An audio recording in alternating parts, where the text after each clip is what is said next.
You know that Kirrawee High School, Year 8, personal development, health and physical education, the students were shown a questionnaire asking, when and how did you first decide you were heterosexual?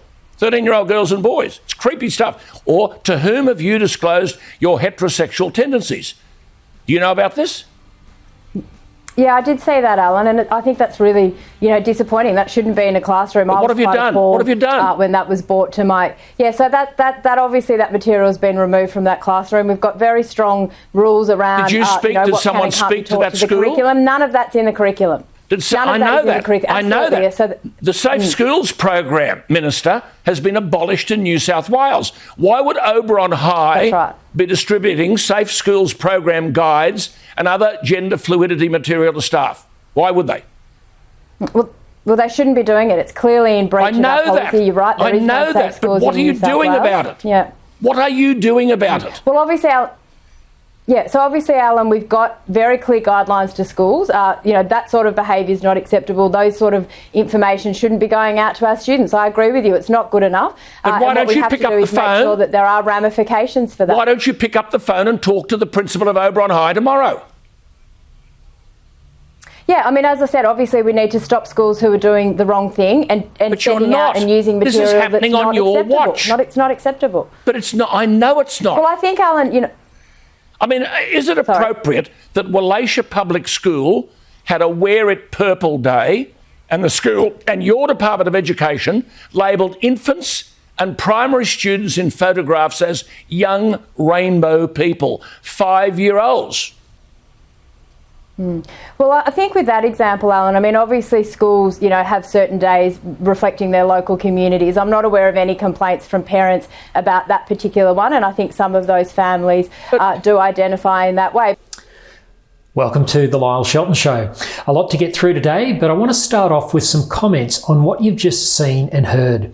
For my podcast listeners, that was part of a train wreck interview by Sky News host Alan Jones with the New South Wales Education Minister Sarah Mitchell. It was conducted earlier this week. You heard it.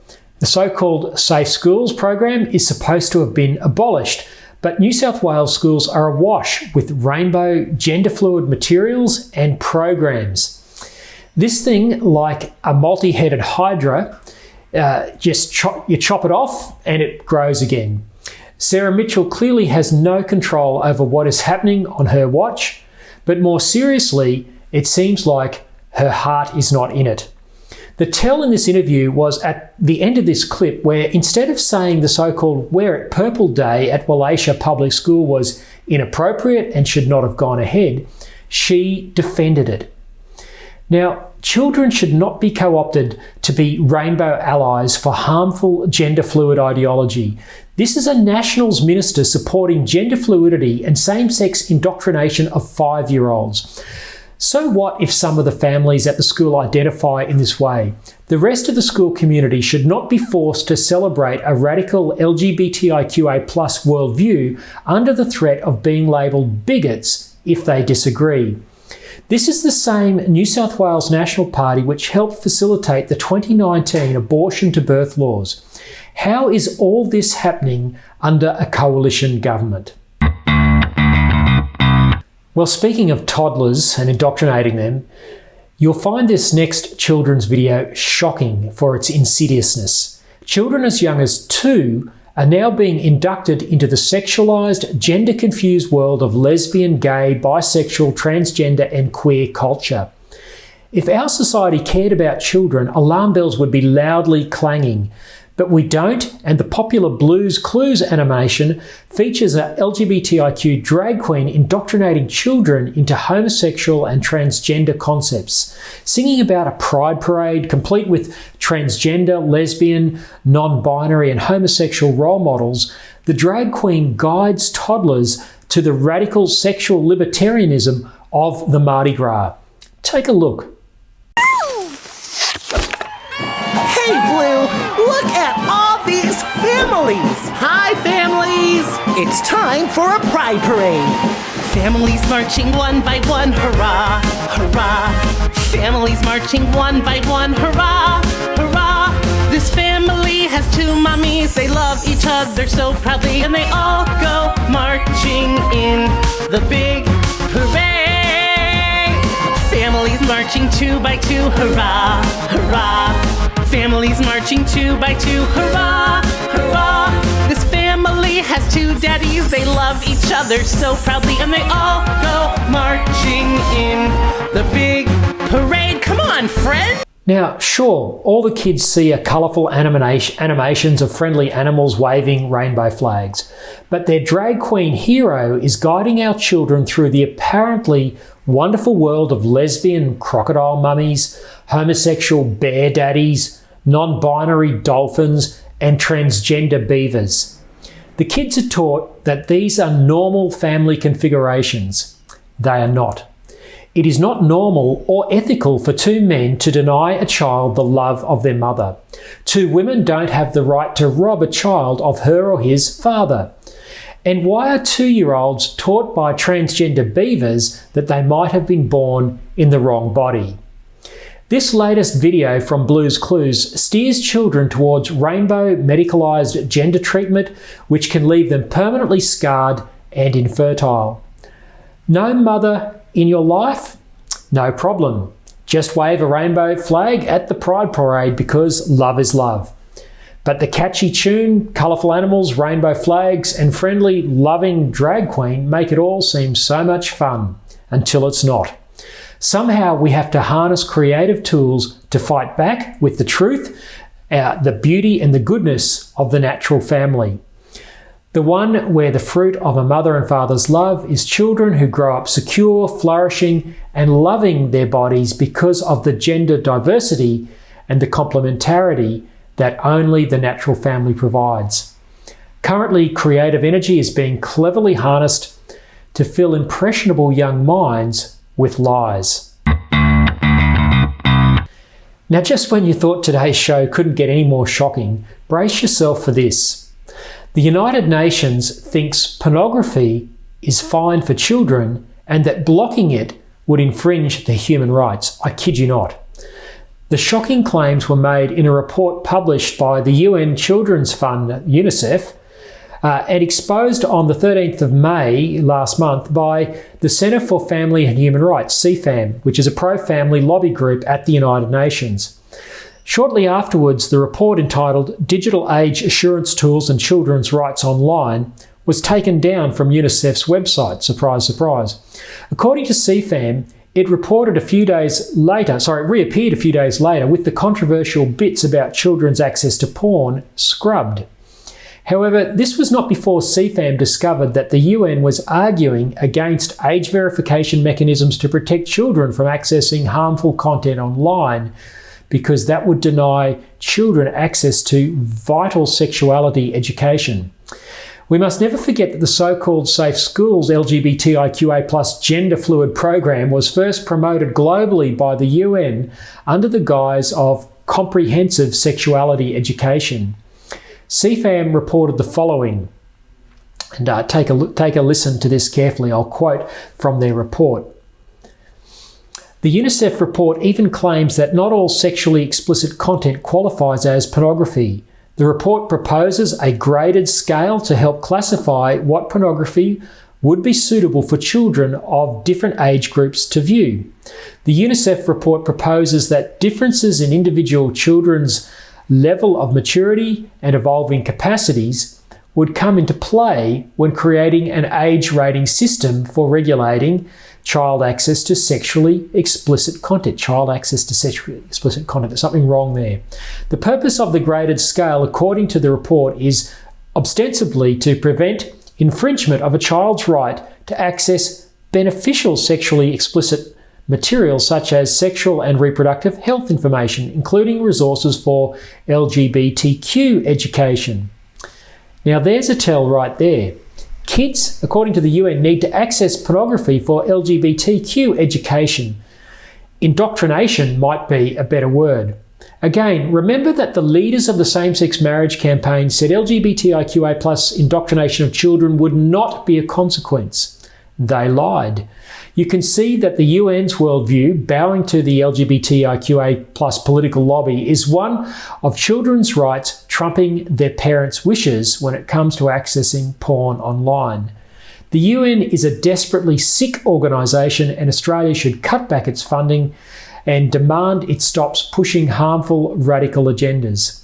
The Christian Democratic Party under the Reverend, the Honourable Fred Nile MLC, was one of Australia's earliest campaigners for the dignity of women and the protection of children.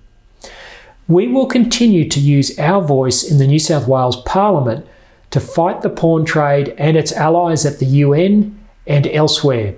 These are the people who seek to draw our children into the porn trade's evil web. Well, with activists pressuring New South Wales Premier Gladys Berejiklian to break her reported promise not to have a euthanasia debate in this term of Parliament, it is worth taking a deeper look at this issue. One person who has been doing that is the Sydney-based Liberal federal MP Julian Leeser. This week he appeared on the Bolt Report with Andrew Bolt, reiterating things he said in a speech to the Parliament back on the 18th of March. It was a thoughtful contribution, and it's worth reading his speech in full because the mainstream media, who seem all in for assisted suicide, simply don't report this stuff. Now, I've posted a link to Julian's speech on my website, lyleshelton.com.au. But first, some background. Victoria became the first state to legalise euthanasia in 2017, with the law coming into effect in 2019. Since then, people have been dying in much greater numbers than expected, and other state dominoes have been falling. Western Australia, South Australia, Tasmania, and now Queensland is debating euthanasia. Pressure is even mounting on the federal parliament to overturn the 1997 Andrews Bill, which outlawed the world's first euthanasia laws in the Northern Territory, and by extension, the Australian Capital Territory's ability to legislate on the issue. Now, this was after the ironically named Rights of the Terminally Ill Act saw people who were not terminally ill and were not in pain euthanased. I write about this in my book, I kid you not, Notes from 20 Years in the Trenches of the Culture Wars, where I detail euthanasia advocate Dr. Philip Nitsky's brazen admission that he broke the law in at least one case of him killing a patient. For the 10 years leading up to Victoria's capitulation in 2017, the Greens, often supported by Labor MPs, shopped dozens of euthanasia bills all around Australia's state and territory parliaments. Each time, these bills were defeated, often after an in-depth parliamentary inquiry where politicians could not be convinced that euthanasia could be made safe and that it was a better alternative to proper palliative care. If ever there was an example of the success of legislation by fatigue, it is euthanasia law reform.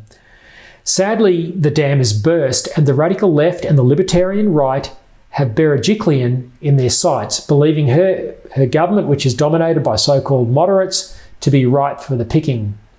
This is why Julian Leeser's intervention in the debate is so important and should make people think twice. Take a listen to his exchange with Andrew Bolt this week. Tell us how many people are dying under the euthanasia laws in the states where it is legal. Well, thanks for having me, Andrew. In Victoria, where the law has come into effect, in the first year, the Victorian government said there'd only be 12 people who might die by euthanasia. Instead, there were over 272 applications and 124 people died. The youngest was 36. I don't think any of us think about these laws and think that they apply to a 36-year-old. In the last 6 months of last year, 94 people died by euthanasia. So the first 12 months, 124, and almost that same number in the last 6 months alone of last year. These are shocking numbers, and I don't think that they're getting enough attention. Wow. Look, I have to say those numbers have absolutely floored me, Julian. Now, can I tell you why I first started to worry about euthanasia? Now, it was when the Northern Territory briefly allowed euthanasia. 7 people applied to be killed, but a study in the Lancet journal, co-authored by Philip Nitsky, the euthanasia advocate, found none actually had severe pain. Only 2 of them were married. Many were clearly very lonely. One, Martha Alfonso Bowes, did kill herself after telling the media, I heard her, she was terminally ill and there was no hope for her. But then her doctor, this same Philip Nitschke, later admitted her prognosis was actually good. And we also know that she had actually become estranged from her children, and that really distressed her. That made me start to really look at Philip Nitschke. What did you make of that experiment back then? Look, I think it was the wrong thing to do. I don't think euthanasia laws have a place on any of our statute books in any parliament in the country. And that is fundamentally because one of the things that Western liberal societies are based on is the Judeo-Christian ethic, which says that each individual life matters, that we all have human dignity and that we shouldn't be taking people's lives. And we see that in so many of the policies that we have, whether it's the efforts of governments of all stripes at all levels to keep people safe from COVID, whether it is the money that we put into medical research, whether it's the $10 billion or more that we spend on suicide prevention, whether it is money that we put into preventing the road toll, the fundamental value of our society and what makes it different to a communist society or a totalitarian society is that we value individual lives. And so euthanasia laws just turn that on their head. Death ultimately is final, so there's no going back. And one of the problems with the Northern Territory laws that you talk about is the woman who was the centre of the campaign, she was sort of the poster child, she was on all the advertisements saying, please let me die. Well, she actually lived and got better and became an opponent of these laws. If you take someone's life, they have no chance to recover, they have no chance to get better. There are no adequate safeguards in my view. Now, you simply never hear this stuff in what passes for debate in the mainstream media. Advocates for euthanasia keep ridiculing the idea of a slippery slope, but here you can see they keep applying the grease. The Queensland law proposes opening euthanasia up to people who are not in physical pain or who are not terminally ill, but are mentally distressed. Think about that. When I blogged about this the other week, a prominent euthanasia advocate rang me up and asked me to take the post down. I'll do that when they remove the proposal to euthanize the mentally ill people from the Queensland law. Bolt and Lisa also discussed the woeful funding of palliative care, where proper end-of-life care, healthcare is almost non-existent. No one should have to suffer an undignified and painful death where there's proper palliative care. Now, we're going to have a fight on our hand to convince Berejiklian to keep her promise. The radical leftist activist MP, Alex Greenwich, is preparing a euthanasia bill, which many expect to be rolled out later this year.